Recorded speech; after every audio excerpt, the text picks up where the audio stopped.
Hello and welcome to another Ready podcast. My name is Rob, and with me are, of course, Elia and Diane. That's us. Today, we're going to be talking about culture shock, reverse culture shock, and many other things related to those. For those who don't know what culture shock is, it's when you enter another country, whether by moving there, visiting, and you start noticing the differences, and it kind of has an effect on you, sometimes positive, sometimes negative. And we're going to get deeper into those feelings and experiences today. So, first, I'd like to start by asking some questions. The first one being, how was your experience with culture shock when coming to Japan? I first went to Japan on a vacation, right? Many years ago. Like, I went there and, me thinking I know Japan because I've watched Japanese movies and, the whole anime thing, I play games and stuff. Wow. If you're thinking of any of that, you're very mistaken. It's nothing like that, unfortunately. Well, fortunately too. But the biggest problem I had, I think, were the trains. So in Sweden, we have okay train, system and everything, but it's not packed like the Tokyo trains system at all, right? In rush hour, it's impossible to get on a train. It's packed. If you've seen these videos on YouTube where they push you into the train, that's real. Like they're not making that up. It's real. And the food, right? That was also a big shock for me because I don't eat fish at all, like seafood, fish. I'm allergic to all that. So everyone was like, oh, you're gonna have a terrible time in Japan. You can't eat anything. And I went with that mentality, right? But that's not true. There's so many other dishes you can enjoy, which are meat or vegetarian. Yakiniku, for example, my favorite dish in the world. So, like, don't be afraid, especially vegetarians who are like, no, there's nothing vegan or vegetarian to eat in Japan. That's not entirely true. You can find food, you just have to be more selective. They are moving towards in that direction and getting better at it, but not yet. But you can still find a lot of good options that are vegan and vegetarian. But the food was mostly a shock. Like the tastes, it's so different from what food tastes like where I'm from. Even if you go to Asian restaurants or a Japanese restaurant in wherever you're from, it's not 100% the same. There's always something different, local ingredients or whatever. So keep that in mind and try everything. It was good. All right, excellent. How about you, Diane? How was your experience first landing in Japan? It was tough when I first landed in Japan because, as some people know, I stayed the night at a police station because I had nowhere to go, and moving to Japan was my first time going to Japan. Never been there before, didn't really research, should have, but didn't. I think you need to tell your police station story in more detail for sure, because there's a lot of people listening right now that went, huh? She was arrested? So. Got arrested? She's a criminal, guys. Just kidding. Yeah. Oops, hired a criminal.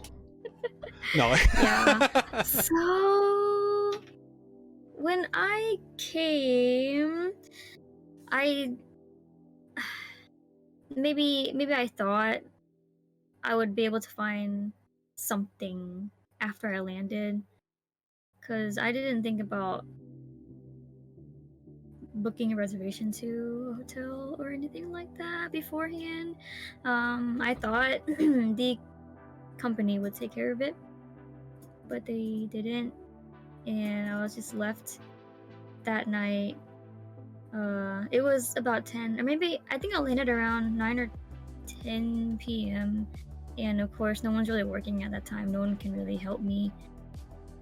That company just said to come ASAP, and I was like, okay, come in. And then, whoop! Didn't know what to do. Didn't know Japan actually didn't speak much English, especially in the West.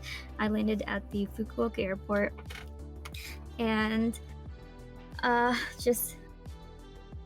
didn't know that the buses ended at the time I landed too. I didn't even think about taking the bus. I realized afterwards that there was a bus station right there that I could have taken if I wanted to catch maybe a last bus or something, but I don't know to where. And so I was just lost. The airport closed, by the way, so that made things worse for me. I didn't know airports closed. You know, I'm It's pretty a small sure. airport. It's not that big. I don't know. I didn't travel that. Yeah. First time in Japan. My first time traveling alone to another country. I had no idea. I thought airports were 24/7. There were taxis passing by, right? And I was trying to get one. I thought you'd go like this for a taxi or something like this. But nobody hail a stopped cab. for me. Are you Many hitchhiking? I don't know what maybe I did this, maybe I did this, maybe what did I do? I forgot, one of those or both. But no one stopped for me. It was like empty, no one was walking anymore, like past, and no cars passed by because I think only taxis were allowed in that road, maybe, because I only saw taxis pass by and that was it. And full Well, or if I not. was a taxi, I wouldn't have stopped for a lady giving me a thumbs up. So just saying. Thumbs up, hey, give me a like. but kidding. but you'd stop for me if I did that thing like I reveal my leg. Yeah, right. You know, like yeah. back in the day. Yeah, back in the day, you just show your leg. stopped. And, yeah. Yeah, I was wearing pants and boots, so no skin was showing. I was cool. So Well, maybe they'd that's why stop they for didn't me stop. because I have a crazy hairy leg. So they'd be like, "What is that?" You know. Yeah. So I got sad because even the empty ones didn't stop for me. And then this was just a long process.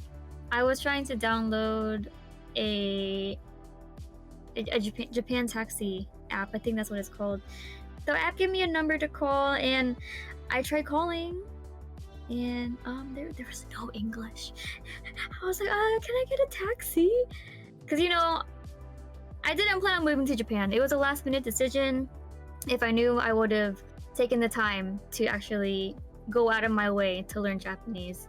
Because I did try to search for Japanese classes at school to the university to take for fun, but they never had Japanese. There was just nothing. Also, I just want to Mhm. interrupt real quick and just Okay. to make it so everyone knows.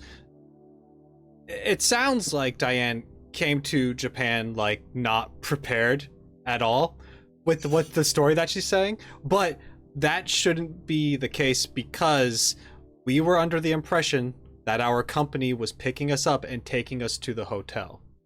That is the impression that Diane was under. We were supposed to meet with someone. They're supposed to guide us to the right spot. Diane showed up on a plane that was super late, and there was no one from the company who stayed behind to greet her. That was on their end. And I'm pretty sure I told the company when I was coming and arriving as well. Right. They said okay. There was miscommunication. They messed up. So Diane kind of had this weird struggle. This experience, big struggle. Mhm. I looked around a little bit. I left my things on the bench just to walk off just a tiny bit where my things were still in view, and I saw like one single light of a room, and then there was a little police station attached to the Fukuoka airport, and I was like, okay, I'll go in there, maybe it's open. There was a guy behind the desk. He got up too because he was shocked, and I think we just had the same face, like, oh. I said, I need a taxi to him, and then of course he didn't speak English, and I said, I need to get my stuff or my things, and I ran out, and then he was so nice. He came out. He followed me, actually. He followed me to help me with my luggage. I grabbed one, he grabbed the other, and I was like, oh, so nice. Brought it back to the police station. So we were communicating by Google Translate on our phones. I'm just like playing in Japanese and he's playing in English. We're just talking like this, and it was funny. He offered to call a hotel or help me book a reservation at a hotel, and I was like, okay, yeah. And then he like changed his mind. He said, or do you want to stay here instead? And I thought it was like wrong translation. I was like, what does he mean stay here? What does that mean? I was like, okay. Oh my god. Yeah, so there was a soft bench there in the front. He brought out 2 blankets for me and a heater, and that was super nice. I was so happy. And then I slept for about 4 hours. Then when I woke up though, the staff, like it changed. So the guy that I talked to that helped me wasn't there anymore, and I really want to thank him, but I couldn't find him. But there was another man that could speak some English, so he helped me buy a bus ticket to where I needed to go to, and I was super thankful. He also brought me water and snacks for breakfast. Oh, it was so nice. I was so touched. But yeah, so that right there was my very first time in Japan ever at a police station, but it was wholesome for me. Okay. That's a So very Cultural elaborate story for you just getting arrested. I'm very impressed. I Thank you. know, Very- right? She skipped the part where she did all the illegal stuff. Yeah. Yeah. So Looked yeah. at him the wrong way. No. But yeah, also, Diane. moral of the story, book a hotel in advance if you can, just to make sure. Well, she Even had a though room. You don't know. Yeah. The next day, right? When were you supposed to meet the people? That- Because for me, they told me go to Kitakyushu Station, right, at this day, this time. That's what they told me. So I was like, all right. So I went there. But you were I already don't know if living you in the got some country other- at that time. But I wasn't in Japan though. I still had to fly in. Oh, you weren't in I was Japan living- already? I was living there. I went back for a couple of weeks to say hi to my family, and then I Oh. went back. I did not know that. Um, I just took a mini vacation between jobs, so I was like, I'll go back to Sweden for a while. But I don't know. Maybe you guys had some other information, because Yes. I landed in Osaka and I went Yeah. from there. You And landed in Fukuoka, so it was different. there were people around me too that I met the next day, and every single one I met, they were lost in that time frame. They were like, "Oh, yes, I found someone else." We were all so lost together. So my real culture shock feel, when you feel like you might not be able to survive here anymore, or here, it wasn't that strong, but it was just maybe 3 or 4 days after being in Japan, and me and a few other trainees went to our first Japanese restaurant, and just ordering from a menu that had no English and no pictures. That's when I was like, can I do this here in Japan forever? It was like a lot of kanji. I was like, I can read like the hiragana and katakana, even though I don't know what all of this means. But what is this kanji? I don't know what this is. And I was like, oh my, can I do this? So I was worried, but the feeling just lasted for just a few hours. I was like, no, I can do this. No, I want to challenge myself. Now I'm much better. I can't understand everything though. Not all Japanese people can understand all kanji on the menus either, but I can safely say I can survive in a restaurant. Ordering at a restaurant. And that's the You most survived in important the thing. restaurant. Yes. Yep. Now I can, yeah. You just gotta learn. But Get used The to good it. part though is nowadays, well, I don't know, I would say nowadays, but sometimes they have those super real, like dishes outside, like look super real, but they're like made from plastic or something. They look, so you just point like, I want that, right? And when I went to Japan, I just said, I knew one word, which was niku, which means meat. So I was just meat, just give me the meat. That's all I want. I don't need the rice, the vegetables. Meat, I'm happy. I'll get full. I'll sleep. I'm okay. And I knew the word ramen, so I used to ask people ramen, and they'd be like, "Go there." I was like, "All right," and then I went there, and then I just ordered whatever ramen I could point at. And so one good thing is that look at what other people are eating and be like, "I want that." That's what I did. You can't read the menu at most places. And if you can, don't go into those places. They're usually tourist traps. So if they have English menus, usually be like, they get you. Yeah. Yeah.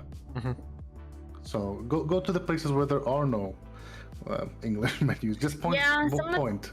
Sometimes that's gonna be the best restaurants you've ever been to. No English, no pictures, because it's just super original. Super authentic. Yeah.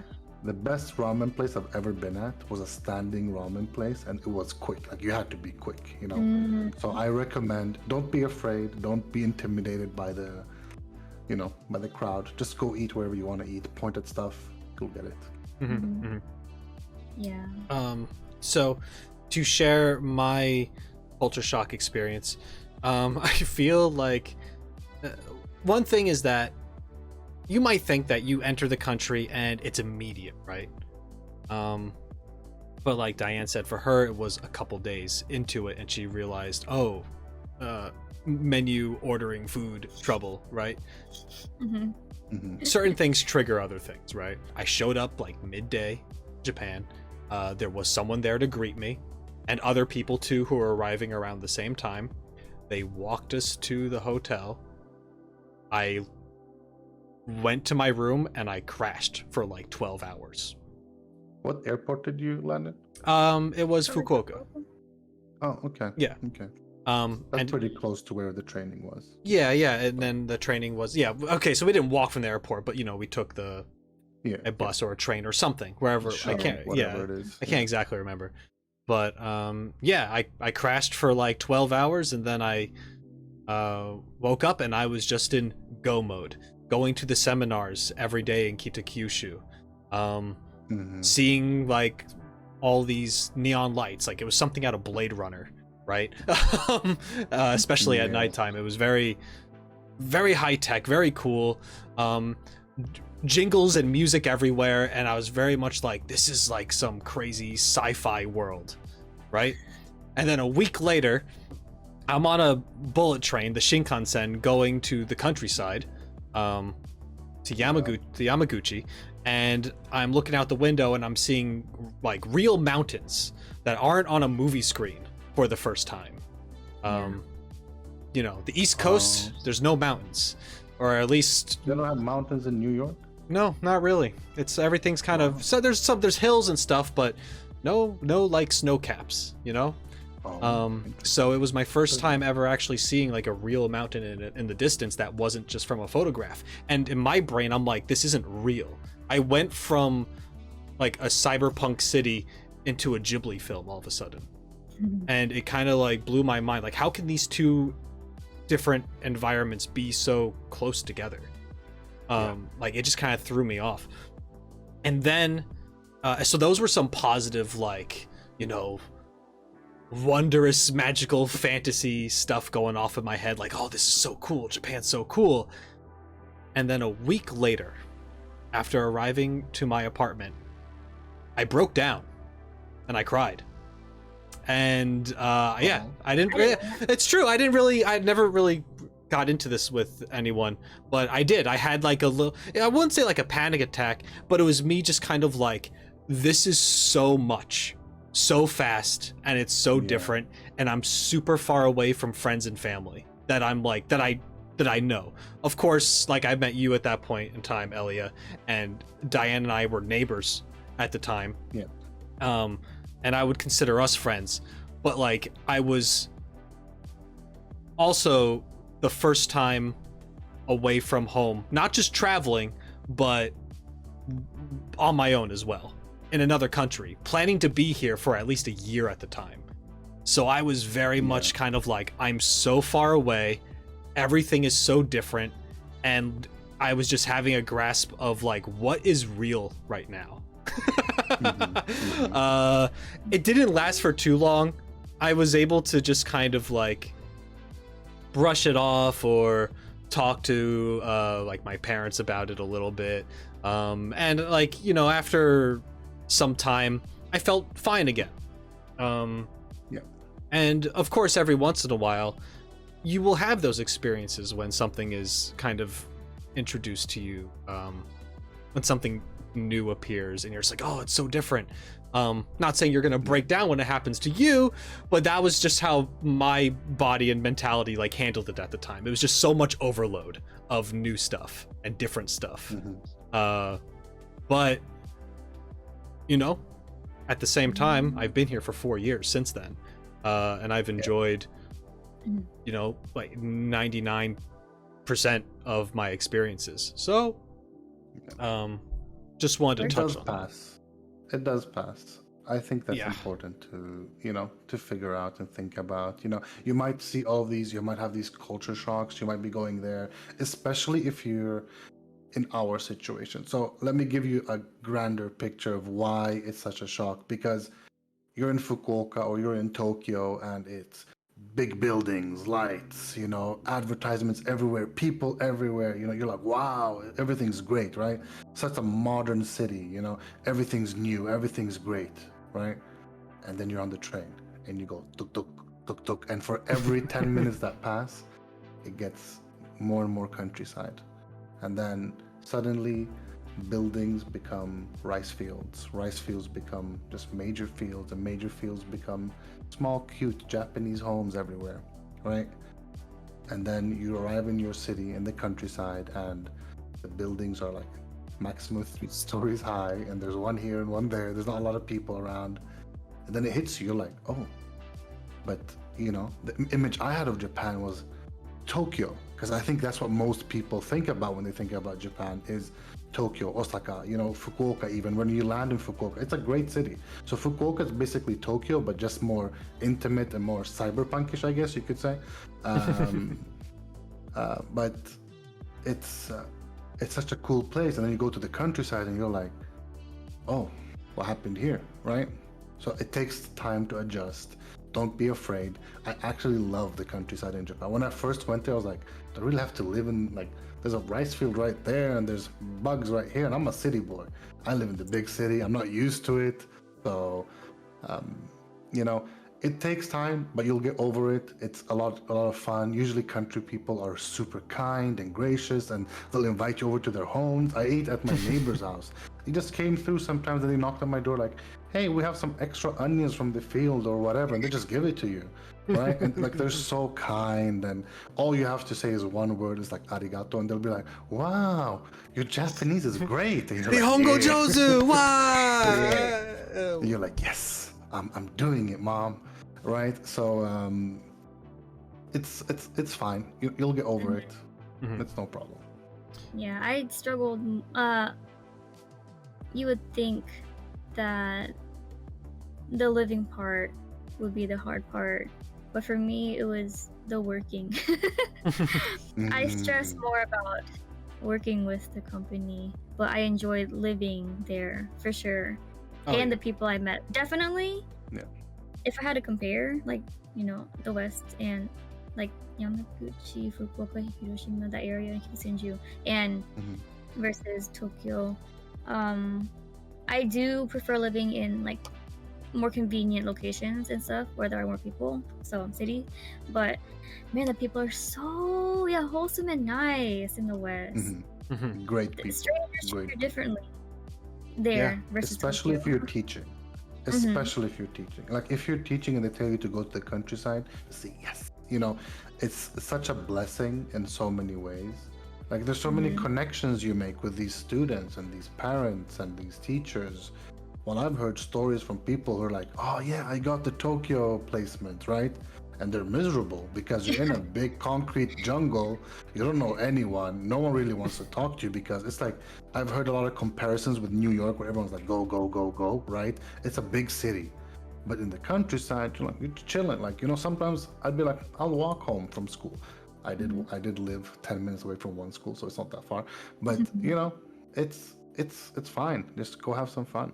Yeah, and driving was the best there. It was. I don't drive here. Yes. I mean, one major thing I'm very grateful for the first company was having a car, helping me get my license. See, that I really like that. Driving next to a mountain was so nice. It did feel unreal. I was like, oh, mountain here, mountain there, mountain in the mirror, mountain in front of me. It was pretty. I've driven around here in Tokyo a few times, and it's just not like that. I miss driving in the West. Yeah, you don't drive in Tokyo. It's not worth it. It's not worth the headache, the heartache, the I anger. drove through the crossing once. Yeah, that's crazy. It was wild. Also, if you're going to Japan for whatever reason, get an international driver license. Doesn't matter if you're not gonna use it or not. Just get it. Get it. Yes. Get it. It's really good having. So, for example, if you've seen these YouTube videos where these go-karts drive around in like Tokyo, whatever, or in Akihabara, you need a driver license. And if you show you're American or Swedish, they'll be like, nope, you need an international driver license or a Japanese driver license. So just take it, just to be sure, right? You never know. Maybe you want to drive. Yeah. And then if you live long enough in Japan, if you want to stay long enough, then you can turn your IDP into a Japanese driver's license. Well, go through that process. to get the official Japanese driver's license. So Mhm. IDP helps, the international driver's.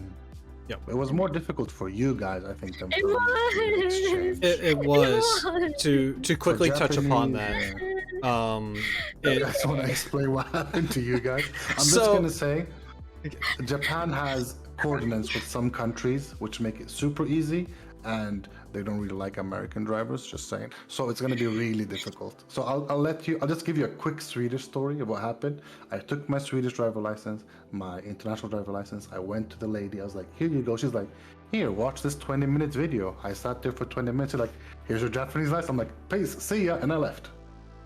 But for these two, it was totally different. And the other Americans that were in our area as well, we went through the same suffering. So yeah, essentially, if you are from America trying to get a driver's license in Japan, you can move on over with the international driver's license to start, and that's good for a year. And then while you have that, you need to start applying for an actual driver's license, and you have to go through the whole process as if you're learning to drive for the first time. So you have to go to these seminars. You have to take a multiple choice test based off of a book that they give you that you have to read. It's in Japanese, by the way. Then you have to take the driving test itself, and they will auto-fail you the first time. Doesn't matter. They will auto-fail you the first time. It costs money to take it each time. They will even auto-fail, Japanese people Too. who are taking it the first. They just do it, and they Swedish nitpick and do all these things. Well, you don't even have to take the test.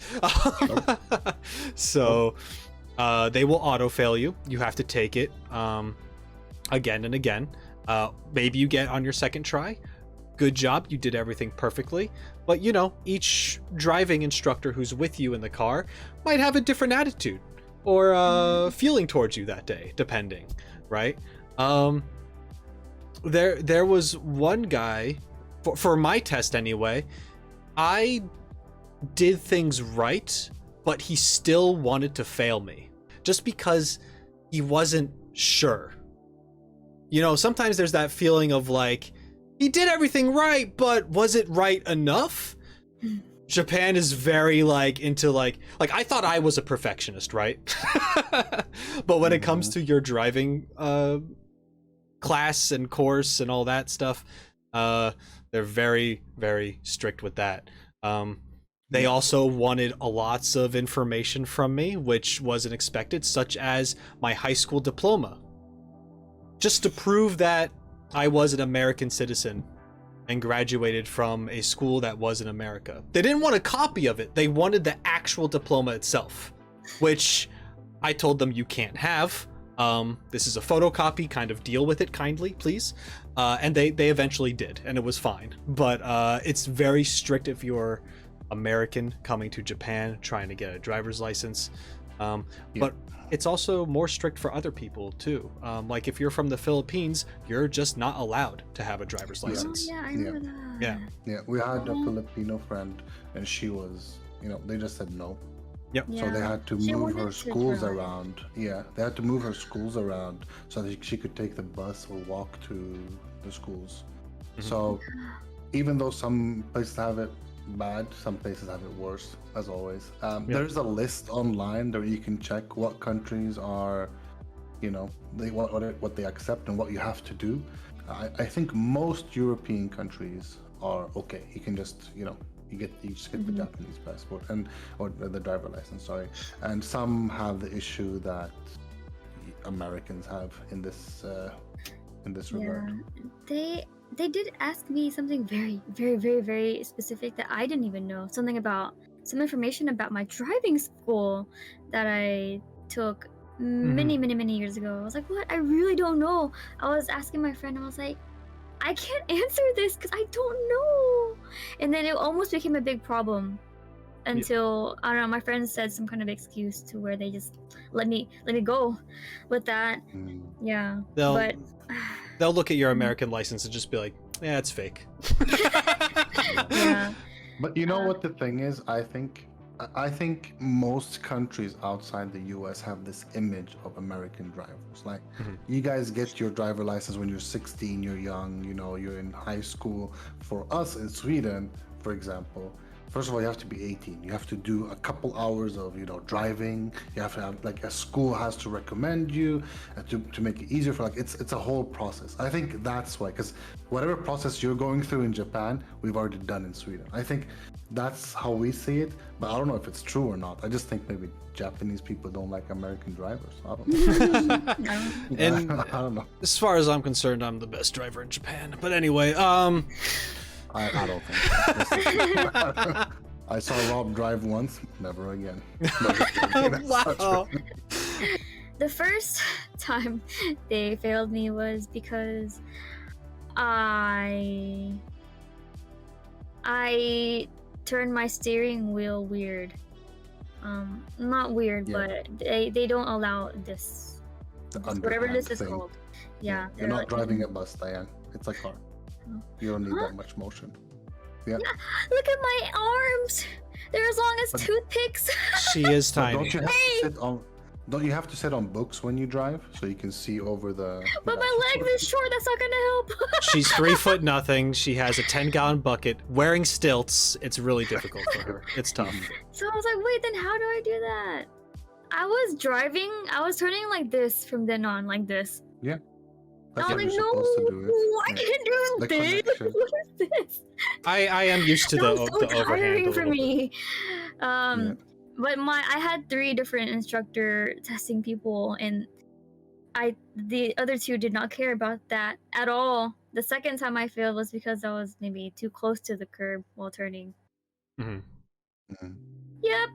That is dangerous in Japan. So for you who don't know, in Japan, randomly on roads, there's like water drainage on the side where there's just holes like all the way Trenches. with water and fish sometimes. Rob put a picture here, and like it's good and bad because it's beautiful when you're walking there, but when you're driving and the roads are really tight, it's not that fun. But being a European driver, it's fine. Moving on to the next culture shock related question I have here. Have you ever had reverse culture shock, and what was that like? So now this is a question regarding you've spent some time in Japan, you got used to things here, and then you returned to your home country. What were some things that you noticed that were different? Did anything bother you? Did you miss something? How did reverse culture shock affect you? Yeah. Well, I can say one thing. So, as you guys know, I've said it many times, I'm from Sweden originally. So, when I really missed Sweden, I went to IKEA.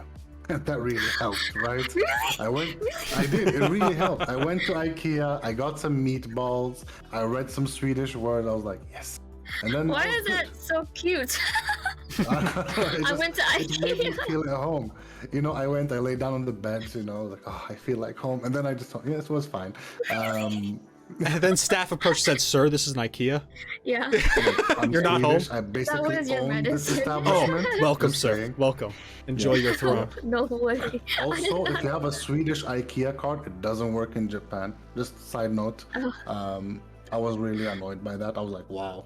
This is the main card. Right? Okay. The original. Anyways, when I went back to Sweden, I was like, one thing that really annoyed me, the toilets.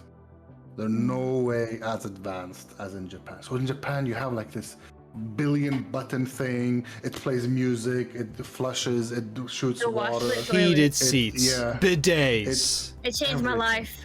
It's everything you would want in a toilet and more. Come to Japan things you for the haven't toilet. thought about. Yep. For sure. I went back and I was like, I have to flush I have to press a button to flush? Oh my god. And so we had one of these toilets, when you approach, it just opens by itself. And it flushes when you stand up and so on. So super nice. As a They don't have man that in Sweden. from a family with a history of plumbing, shout out GF Schiavone Plumbing Incorporated, we've installed Toto toilets, a Japanese brand of toilet, in the States. Best. Very, very expensive in America. But cool fact is that when you're here in Japan, they're practically everywhere, and it's amazing. Yeah. And I don't know how I'm ever going to go back to a cold toilet seat. Yeah. And I can just say, if you go somewhere and there's not a smart toilet or whatever you want to call them, leave. You're not in the right place. Yeah. You're in the wrong place in Japan. If they don't have it, I don't know where you went. Just I know. Even it's just not worth visiting it. Korea, because me and Rob and a couple others, we visited Korea for 6 days. That Christmas of being in Japan. Yeah, Korea was nice and all of the food and stuff, but we went during the coldest time of the year, and wow, it was so cold. There were no washlet toilets. I didn't even want to use it. I was like, no, Mhm. I'm just gonna go home and use it. I can't do it here. No Yep. washlet toilet. Yeah, I didn't know that, Mhm. but So that was my biggest culture. Like the thing that annoyed me the most. Also, the prime beef they have in Japan. You guys know me. I'm a meat lover. I'll eat all kinds of meat. I'll try I and love use it. meat. You know, just Mhm. in Japan they have such good cuts of meat. And I come back to Sweden. I'm like, all right, I'll get the Sure. best meat. First of all, everything in Sweden is way more expensive than Japan, and it's not even worth it because you're like, I want a steak, and they're like, here, 1,000 kroners, which is like 100 euros for people who don't know, which is like 10,000 yen in Japanese. It's not worth it. If you want to eat meat, Japan is the best place to go. Mhm. Just saying. I agree. I think that's one of my hobbies here is eating yakiniku, even shabu shabu with their meat. Nice. Wagyu. Yeah. So Mhm. just melts in your mouth. It's so amazing. I can eat it every day, but I shouldn't. And for those of you who don't know, shabu shabu is like hot pot, where you have like a big pot of like soup or broth or whatever, and you put meat in it, and it cooks for like a minute, and you pick it up and you eat it with vegetables and noodles and whatever you want in it. It's good. Rob, picture here. There we go. Easier Yeah. for you guys. Here, There you here, go. here. Yeah. Just put a couple. Yeah, just make Rob's life a lot Yeah. more difficult than mine. Yes. A gift. Yeah. Oh, come on, please. No, you have to make it. You have to animate it. Yeah. I'm not doing it. So, what was reverse culture shock like for you, Diane? So I did experience this reverse culture shock. My very first moment landing back in America after being in Japan for. I think I was actually in Japan for 5 or 6 months, half a year, before visiting back home. And already the first landing time, I didn't realize, I forgot maybe the difference in airports between Japan and America or Texas or whatever. The workers, every single person was so rude or so rushed that I just felt like I wanted to go back. I'm done. I want to go back to Japan already. Oh man, the environment too, even the cleanliness. Already just that reverse culture shock right there. Mm-hmm. So The main thing too. also from America, same stuff, right? To mention like a more I guess in-depth story of one of my reverse culture shock experiences was, well, in Japan, most people kind of like mind their own business. They're in their own little bubble, right? They don't really get involved with something unless if they're asked, right? But in America, when you enter a store, you know, customers and staff will just have casual conversation sometimes. And I remember just walking into a store with my dad, and my dad just kind of like called over some staff guy and started with like, hey, how's it going, blah blah blah, you know, like nice weather, like just doing small talk stuff leading into what we're there shopping for, right? To start asking about that. But in my head, I'm freaking out because I'm like, no, you don't do that, you don't do that. Wait, I'm not in Japan, you definitely do that here, what's going on, right? So Yeah. it took me like for like the social cues are different, right? Yeah. So that was my reverse Definitely. culture shock, realizing like, oh yeah, you can just talk to anyone for the most part out of nowhere because it's half expected. I kind of like that, you know, when you go into a store, like, you know, you have this, you know, small talk. It's fun. I think most people don't like talking to others, so I guess not everyone likes it. It's friendly. But in I Japan, like the friendliness. yeah, Yeah. it's nice. But in Japan, when you enter a store like a 7-Eleven, whatever, wherever you go, right? If you enter an establishment, there's always a person on like at the door or at the register, whatever, that says "Irashaimase," like welcome, Mhm. right? It's very normal. Yeah. And in the beginning, when I first arrived in Japan, when they were like "Irashaimase," I was like, "Oh, thank you," you know. I was like, "Oh," you know, I was bowing and stuff. And then Yeah. like I wanted to be polite. And I Mhm. looked at all the other Japanese people. They're like "Irashaimase," and they're just they don't even answer. They just Ignore go it. Yeah. and do whatever they do, you know. Yeah. And I was like, "Wow, that's really weird. Is that what's supposed to be happening?" So I had to adapt, you know. So when I started like answering back, the lady at the counter was like, "Did he just answer me?" You know, it was like I was Yeah. doing something wrong. So I had to like start ignoring them, which is like it's not in my nature, especially being a very social person. When someone talks to me, there's something inside me that goes answer back, right? Of course. And it's so different, in Japan.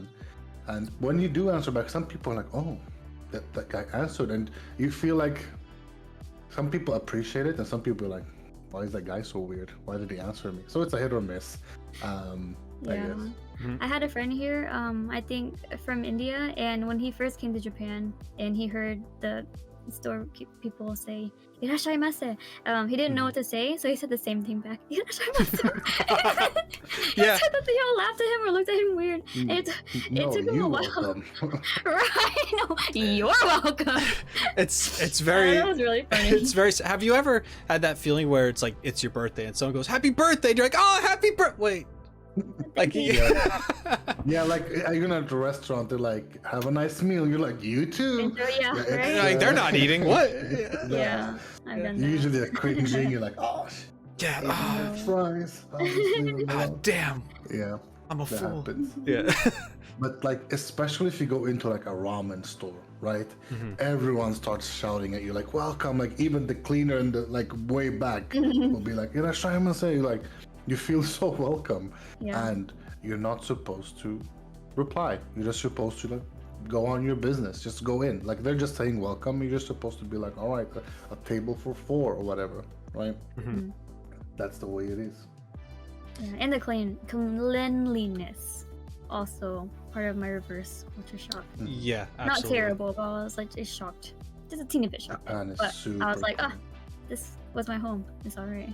I And guess. I mean, not alright, but alright, you know. in America, people walk around smoking cigarettes outside, and they just kind of stamp them into the pavement and move about their Leave 'em business, there. Yeah. and it's just dirty. And Japan, Yeah. you have specific smoking stations, like areas where you're supposed to go with specific garbage disposal for those cigarettes there.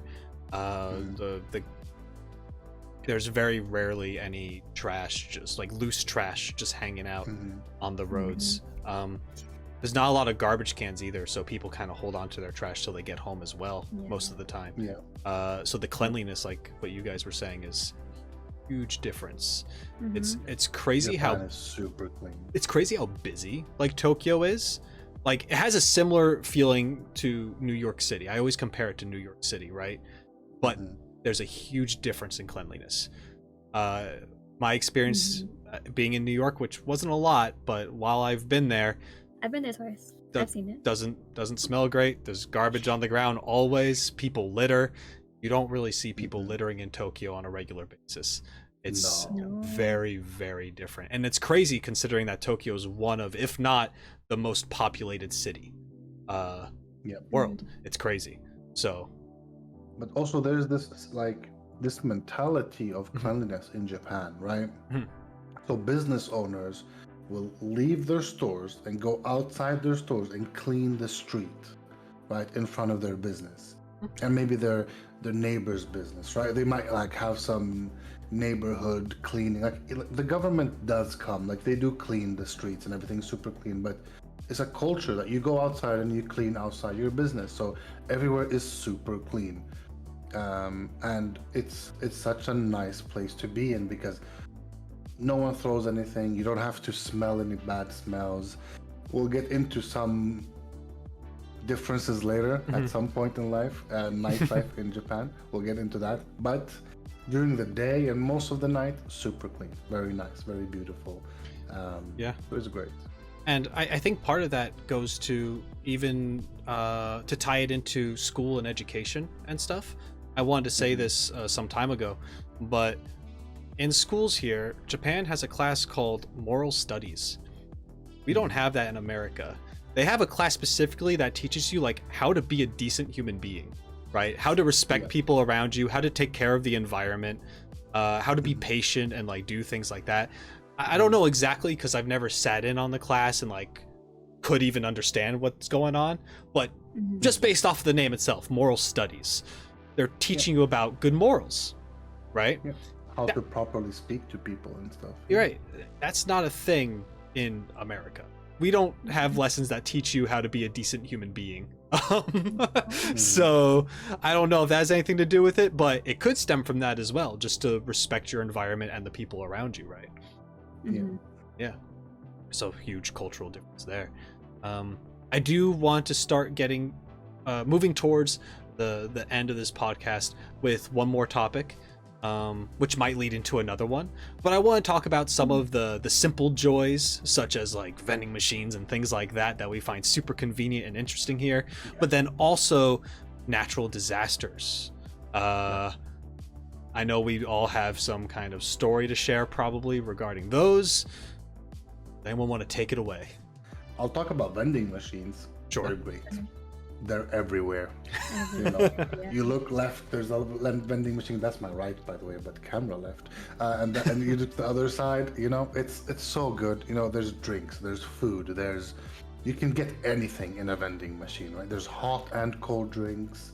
There's pizza vending machines. There's ramen vending machines. Ramen vending machines. There's necessities. Gyoza vending machines. Frozen gyoza. Yeah, which is dumplings. I saw school supplies and vending machines. Yeah. There's like all kinds of pizza. Like, you need a razor, right? You have to shave. You can go to a vending machine. They're everywhere, and there's ice cream. I love the ice cream one. Rob, picture here. Show how many vending machines there are. Just a couple ones. Forget the ice cream one. I like that one. Ice cream one. The pizza one is great too. I've never seen that one. But I do have a side note on vending machines. They're usually more expensive than normal stores. They are very convenient, but if you have a vending machine here and you have a 7-Eleven right there, go to the 7-Eleven. You'll save a couple bucks. Vending machines are privately owned most of the time, so it's companies or people that put them out there. You know, they rent the spot and they usually put in their own drinks and stuff. And the best vending machines on the side, usually they have like 90 yen, it will say, and then everything will be for 90 yen or 100 yen. That's more normal nowadays because they round it up. Diane, so something convenient, super cool, special, Japan. Convenient and super cool and special? Sure. Or one of those things. Vending machines for sure. All the convenience for sure.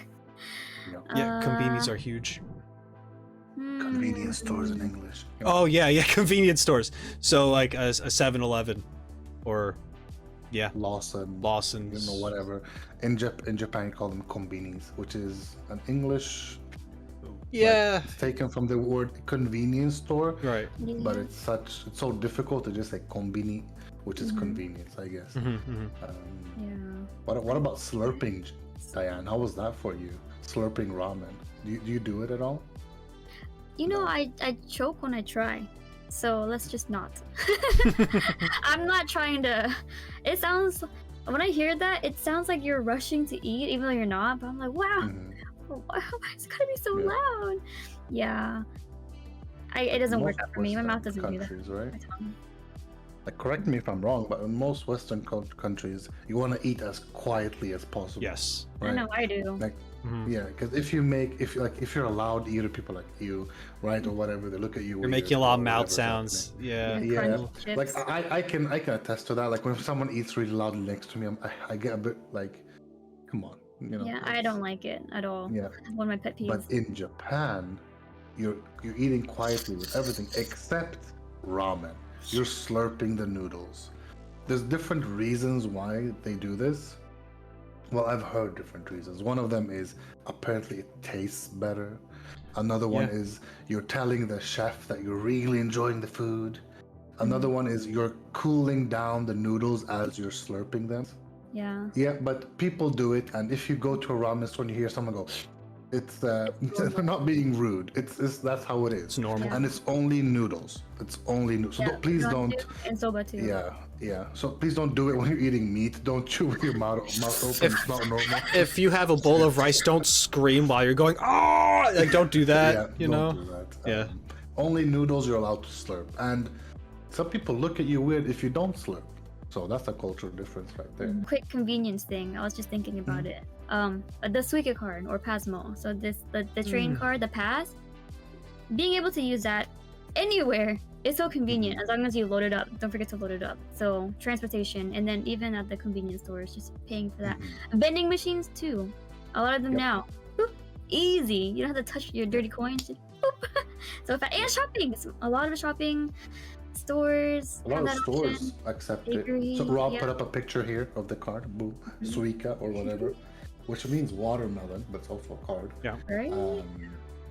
One thing I do have to say about that, Japan, for those who don't know, like in Sweden, we're a cashless society. There's no cash anywhere anymore. Everything is card. Japan is the complete opposite. If you have a card and you're trying to pay somewhere, they'll be like, nope, sorry. You know, it's not very common. It's a cash-based society, right? You have to get a For it, freaking coin wallet. yeah. You walk around feeling like a hate pirate. Coin wallets. I hate coin wallets, but you have to have them. Otherwise, you're gonna have a lot of coins in your pocket. Struggle without the cash and coins. I do for sure. I do. The first year I was in Japan, every time I got coins, I put them in a jar, and at the end of the year, I had like 5 jars full. Like, you get so many coins, so just use them. You know, you can't get around them, or do what Diane just recommended: get a Suica card and fill it with money and use it wherever you want. It's basically a credit card or like a debit card. Yeah. So which you can use to pay for stuff, especially for the train system in Tokyo. Sure. Perfect. Always use it. It's a great way to get around that. So I used to take all my coins, go to the lady like, here you go, take my coins, put it in this card. Usually you shouldn't do that, but just do it. Usually They look at you weird, but it's fine. You just do it. If they asked you where you got this information, it wasn't me. It was Rob. it was rough. Sure, why not? It's Rob. fine.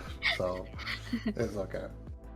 I do want to end this with emergency, natural disasters and emergency messages. Yeah, let's get into it.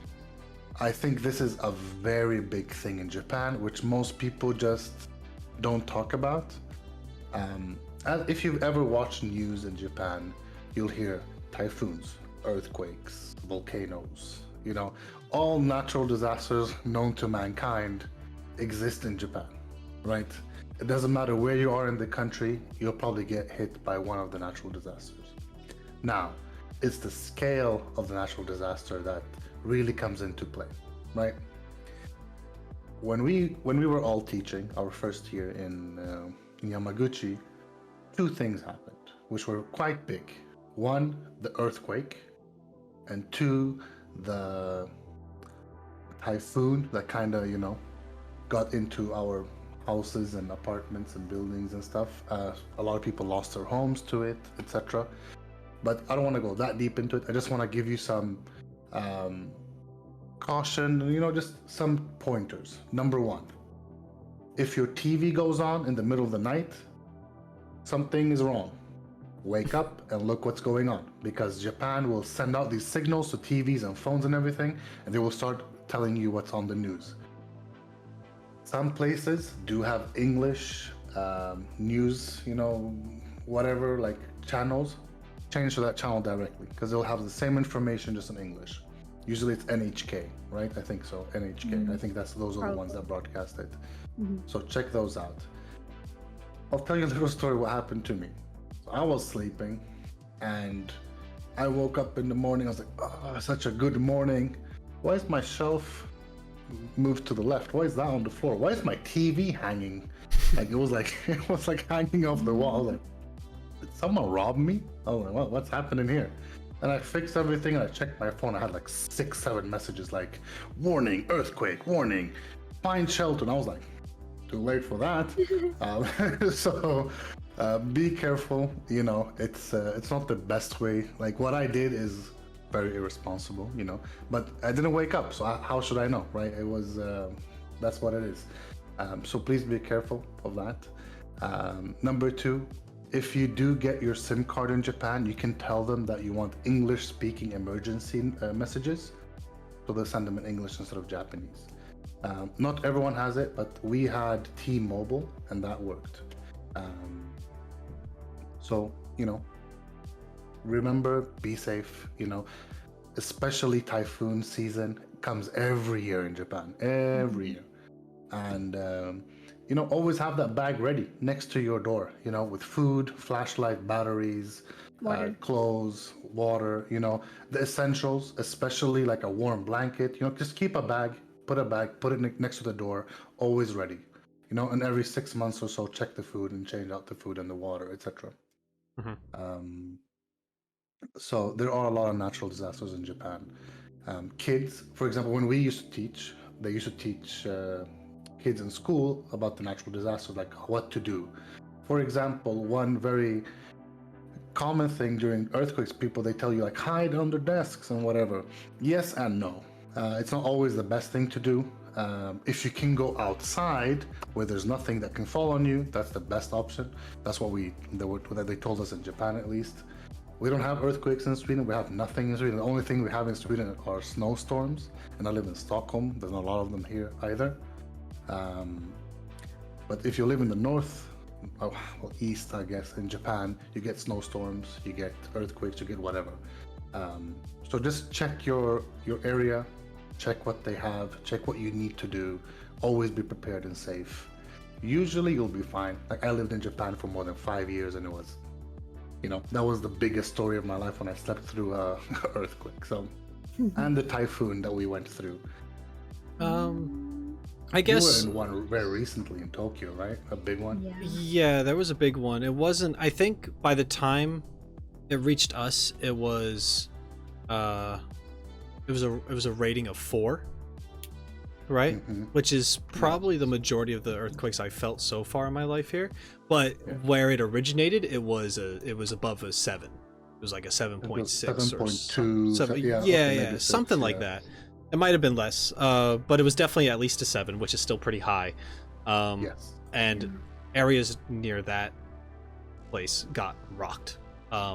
So I can't imagine the difference, considering that I already witnessed and felt the whole room shaking. Earthquakes are very common in Japan. There's a likelihood that we could be recording this one day and experience an earthquake. Like that's a huge possibility. And if you see Rob start to shake, if you see me kind of doing like the Star Trek, like you know, oh my god, then that last one was the biggest one I felt, and I was working because one of my jobs is working at the bar, and we had to, like, the glass was like and the bottles were so me and my boss had a guard like this, make sure nothing falls, and then the entire building blacked out. So people who wanted to come, we were on the 10th floor. They had to climb up 10 flights of stairs to come to us. Yeah, blacked out for a few 10 hours. flights just to go somewhere. Like, nope, I'm going home. Yeah, some people did that. No one uses the stairs. It was pretty dark. We all use our flashlights for light. Yeah, it was quite an experience, but I'm glad we're all alive. We've all been through earthquakes are big. Typhoons, earthquakes, and stuff. I'm happy that we haven't had to experience any tsunamis. I mean, I think we've been pretty okay.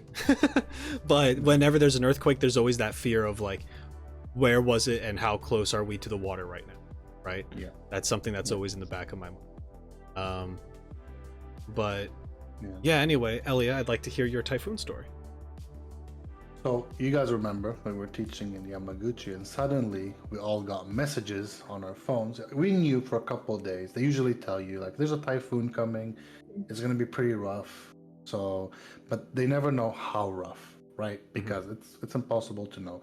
Usually, typhoons are very strong when they're out in the ocean, and when they hit land, they kind of slow down. But this one did not. This one went into full storm. Unfortunately, a lot of people passed away, and people lost their homes, etc. What happened to us is that the river in Yamaguchi, the one that we all kind of lived close to, started overflowing. The dams weren't enough, and water just went everywhere, right? Me being the survivalist, which I'm not, I was like, I'm not staying here. I'm leaving. Like the water was up to my waist, right? Like it was a lot. I called my company. I was like, what's going on? Like, why are the teachers still in the school and the students still here? So I was like, what's going on? Like, this can't be normal, right? So I talked to the principal at the school I was at, and he was like, yeah, we're sending everyone home. So I called my company. I was like, yeah, they're sending everyone home. They're like, yeah, no, you have to stay at school. It's your contract. I was like, Of course. nope, that's not happening. Yeah. So I told the lady I was talking, I'm like, I'm leaving. I don't care what you do. I'm gone. And please don't listen to people like that. If they tell you to do something, you're in a dangerous situation, ignore them. Your life is way more important, right? Yeah. It goes without saying, like, watch out for yourself, please. Yeah. So I was like, nope. I was like, bye teachers, bye students. Like there was once where I was like running past and was like, I don't care, I'm gone. So I went, I got into my car, and just so you know, the water was up to my windows. And when I opened the door, like water flushed into my car. But I had to take my car because I lived like 40 minutes away. So there was no way for me to get home otherwise. So I drove and I drove and I drove, and I got home. This elderly couple was stuck because there was so much water flowing down. So I got him into my car and we drove her, because I knew where they lived. They lived in the farm next to me. They've given me onions. They were the onion people, by the way. So I took them home, and then I drove back, and then the army started coming out and putting sandbags, and people started going out with sandbags and putting them just to make the water flow in a direction so that the houses are safe and people are safe. And I was standing there with maybe 40 other guys and some military people just placing sandbags over each other, like just to make a dam, kind of. And it was tiring, you know. First of all, you're stressed, you're worried, you know, or whatever. And the water is cold and you're freezing, and it's raining as well. Like it's not like it's only the dam, like it's still pouring rain, right? So anyways, conclusion to this story, we were fine. Most people in Yamaguchi in our area were fine. Other places, not so much. But don't let that deter you from going to Japan. It's very rare that it happens. And that's why I say always be safe and always be prepared. Because I was prepared. I had that bag ready and I could just take it at any moment, and I knew where to go in case a disaster happened. They tell you, like, in this area, you go to that place. Everyone knows this. And it's very easy to find out where, right? So don't be like, I don't know what to do. It's super easy. Get your bag, go to that area. That's all you have to do. That's all you have to think about. So you'll be fine. Also, it was an experience for me. I did get a workout, so positive note on that one. Nice. So, yeah. So be safe. You know, if your company tells you to do something which you think is not correct, don't do it. Like when my company told me, I was like, nope, I'm not staying here. I'm not calling you to get permission. I'm calling you to inform you. That's all I did. Right. So they're not the ones experiencing it. They're in a city that's more well protected than some countryside school that has no defenses against this kind of environment, natural disaster. You gotta watch for yourself and your community, and that's it. Don't get yourself hurt. Yeah. So be safe. It's top priority. If you go to Japan, go to any onsen you can. I just want to add that in there. Okay. Onsens are beautiful. They're comfortable. They're nice. If you're afraid of being naked with other people, well, too bad. Because Get used to it. Get used to it. I haven't experienced it yet. But we'll see. It's great. I personally want to go to an outdoor onsen one of these days. It's one thing that I haven't had the chance to do yet. I've been in a hotel where there's indoor onsen. I want the nature onsen experience. Yeah. That's what I'm looking forward to one of these days. And yeah, there is the whole like you're naked with other people. You get Most over it. Europeans are fine with that. I went to I art know school. I had to Alice is draw like- nude people all the time. It's whatever for me. So Well, did someone draw you naked? no. They You should. see? No. That's it for this episode. Please make sure to check out our social media. We have Instagram, TikTok, Twitter, and other podcast episodes on our YouTube channel as well. If you haven't seen those, I recommend you check those. But that's it for us. Please leave a comment down below.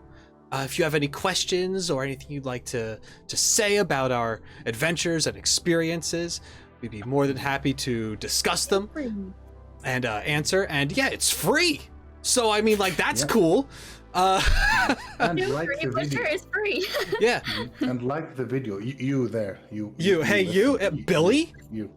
You didn't like the Billy. video I don't know. last I time. don't know any Billies, but Neither do I, but anyone else.